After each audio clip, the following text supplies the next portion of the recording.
Anatomy of fall. Anatomy of fall film main concept ఏంటిదంటే husband and wife అలా కొడుకు. Husband అతని మేడ మీద నుంచి అంటే కొంచెం కిటికీలో నుంచి చూస్తే కింద పడిపోయి ఉంటాడు అనమాట. అతను చనిపోతాడు. సో అదే టైంలో వాళ్ళ వైఫ్ అలా కొడుకు ఇద్దరు కలిసి ఆ డెడ్ బాడీని చూస్తారు.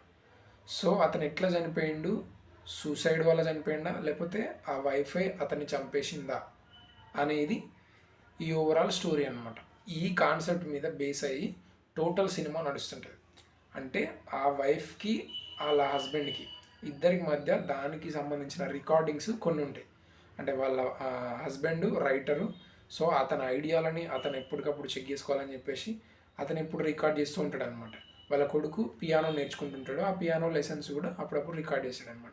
దాంట్లో భాగంగా వైఫ్ అతనికి ఒక కాన్ఫ్లిక్ట్, ఒక ఆర్గ్యుమెంట్ జరుగుతున్నప్పుడు అది కూడా రికార్డ్ అవుతుంది. ఆ రికార్డ్ని కోర్టులో ప్రవేశపెడతారు వాళ్ళ ఫ్రెండ్. సో ఇప్పుడు ఆ గొడవ జరిగిన దానివల్ల ఆ వైఫ్ ఎవరైతే ఉన్నారో ఆ అమ్మాయే ఇతన్ని చంపేసింది అనే ఒక అలిగేషన్తో ఈ సినిమా స్టార్ట్ అవుతుంది అనమాట. సో ఆ చనిపోయిన హస్బెండ్ ఎందుకు చనిపోయిండు, ఎవరు చంపారు అతన్ని, లేదంటే అతనే సూసైడ్ చేసుకొని చనిపోయిందా లేకపోతే అలా వైఫ్ చంపిందా అనేది ఈ టోటల్ సినిమా అనమాట. సో చాలా వరకు కోర్ట్ డ్రామా ఉంటుంది అండ్ వీళ్ళు వైఫ్ అండ్ హస్బెండ్ మధ్య ఉన్న కాన్ఫ్లిక్ట్స్ ఏవైతే ఉన్నాయో వాటిని డీప్ డౌన్గా ఇంకొంచెం అంటే ఇప్పుడు కరోనా టైంలో ఉన్న ఈ హౌస్ అరెస్ట్, లాక్డౌన్ లాగా ఉంటుంది సినిమా చెప్పాలంటే.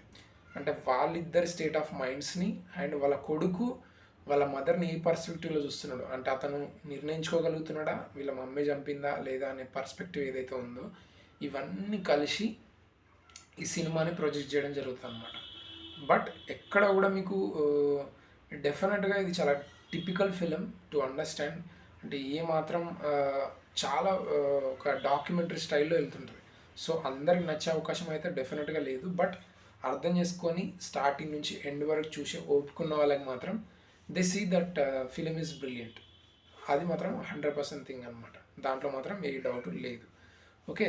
అండ్ మ్యూజిక్ వచ్చేసరికి ఈ సినిమాలో బ్యాక్గ్రౌండ్ స్కోర్ ఏదైతే ఉందో వాళ్ళ పిల్లాడు అంటే వాళ్ళ కొడుకు ఎవరైతే ఉన్నారో అతను పియానో లెర్నింగ్స్ ఉంటాయి కదా, ఆ పియానోకి సంబంధించిన మ్యూజిక్ ఏదైతే ఉందో అది మాత్రం కోర్ పాయింట్గా ఈ సినిమాలో హైలైట్ అవుతూ ఉంటుంది అనమాట. అది మనకు చాలా వరకు హై అండ్ ఇంటెన్షన్తో అండ్ చాలా బ్యూటిఫుల్గా ఉంటుంది.